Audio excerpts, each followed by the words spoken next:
Okay, so the preparation is complete. You have ensured that all edges, overlaps and any areas of ad hoc corrosion are clean, free of corrosion, firmly adhered and feathered, and that all fixings are clean and free of corrosion.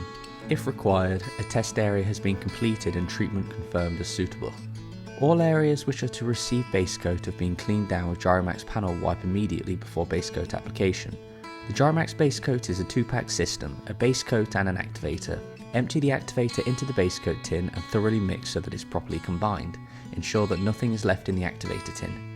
They are supplied in the correct ratios and each pack must be mixed in full. Do not part mix. If you part mix the two and do not achieve the correct ratio, the product will not function correctly. You will either have too much activator, which will mean that it will go very brittle and will not adhere to the substrate, and the remaining products will not adhere fully to the Basecoat, or too little of the activator and it won't cure and will remain wet. Mix one pack at a time since the curing process will begin immediately. Once mixed, you will have on average 6 to 8 hours to use the product before it cures too much to continue.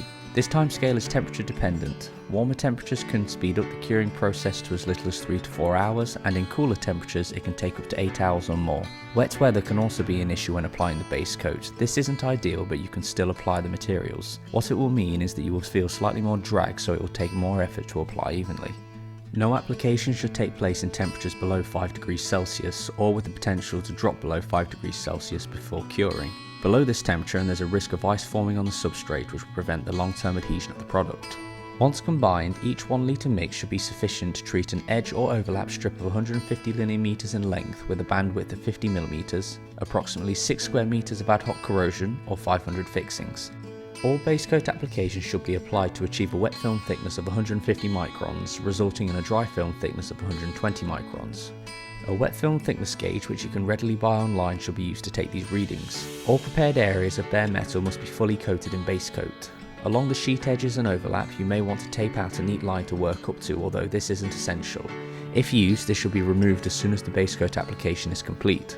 Ideally, the Basecoat should be applied using a brush, as this will push it further into the profile for better contact, although a roller may be used if you prefer. The Basecoat should be applied in a continuous and uniform way along the sheet edge and overlap details, resulting in a strip approximately 50 mm wide, and should pay particular attention to encapsulating the sheet cut edge itself. Ensure full coverage of the gutter edge and of the leading edge of the top sheet at the overlap detail. Application should encapsulate all bare metal and continue onto the remaining coatings by at least 10 mm. Once the Basecoat is touch dry, sealant should then be gun applied to all areas of the overlap. Best practice when applying the sealant is to work from the furthest point from the point of access and move towards it. This will avoid unnecessary damage to the overlap seal. You must ensure that the leading edge of the top sheet is fully covered and the sealant continues down onto the lower sheet, producing a seal between the two. Once that's done to a certain distance, for example 1 metre or a tube's worth, it should then be tooled wet on wet with Giromax thinner to form a fillet. This is achieved by using a brush dipped in thinner to blend the sealant over the top and bottom sheets. Working from above and below the lap separately, this creates a speed bump-like effect over the edge of the top sheet, ensuring that it's fully obscured and encapsulated. The resultant fillet should be finished off smoothly and not so high that it causes a dam, which would enable water to collect behind it. It is a skill to get this balance just right.